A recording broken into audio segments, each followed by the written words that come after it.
नमस्कार मंडळी, मी आहे सागर आणि तुम्ही पाहता एक नंबर. जगातील सर्वात मोठा मेळा म्हणून ओळखला जाणारा कुंभमेळा हा प्रयागराज येथे 13 जानेवारी ते 26 फेब्रुवारी 2025 पर्यंत होणार आहे. जो हरिद्वार, प्रयागराज, नाशिक आणि उज्जैन येथे दर 12 वर्षांनी कुंभमेळ्याचे आयोजन केले जाते. पुढील कुंभमेळा हा 2025 मध्ये प्रयागराज येथे आयोजित केला जाईल, ज्याला महाकुंभमेळा असं म्हटलं जाणार आहे. या सणाला पूर्ण कुंभ असेही म्हणतात. प्रयागराज आणि हरिद्वारमध्ये दर 6 वर्षांनी अर्धकुंभ आयोजित केला जातो.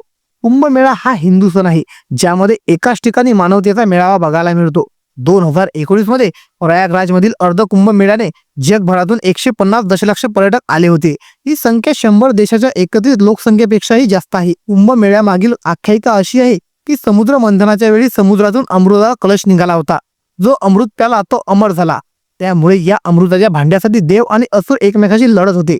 जेव्हा भगवान विष्णूंनी मोहिनी अवतार घेतला तेव्हा त्यांनी अमृत कलश धारण केला. हरिद्वार, प्रयागराज, नाशिक, उज्जैन येथे काही थेंब पडले. शेवटी ही दंतकथा साजरी करण्यासाठी या ठिकाणी कुंभमेळ्याचे आयोजन केले जाते. कुंभमेळ्याच्या वेळी आणखी एक खगोलीय घटना घडते, जेव्हा गुरु कुंभ राशीत आणि सूर्य मेष राशीत प्रवेश करतो.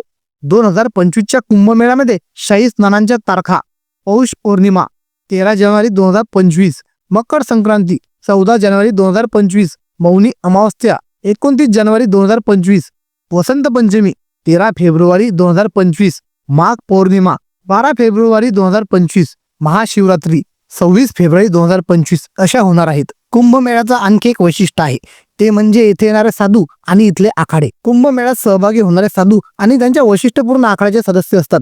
काही साधू स्वतंत्रपणेही सहभागी होतात, ज्यामध्ये शैव आखाडा, वैष्णव आखाडा, उदासीन आखाडा, नागा आखाडा, नाथपंथी आखाडा, परी आखाडा ज्यामध्ये केवळ स्त्रिया असतात आणि किन्नर आखाडा ज्यामध्ये तृतीयपंथ सदस्य असतात.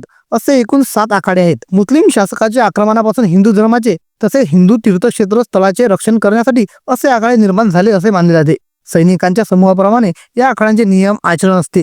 कुंभमेळ्यात या सर्व आखाड्यांच्या साधूंचे विशेष आदराने स्वागत केले जाते. त्यांना सेवा सुविधा उपलब्ध करून दिल्या जातात.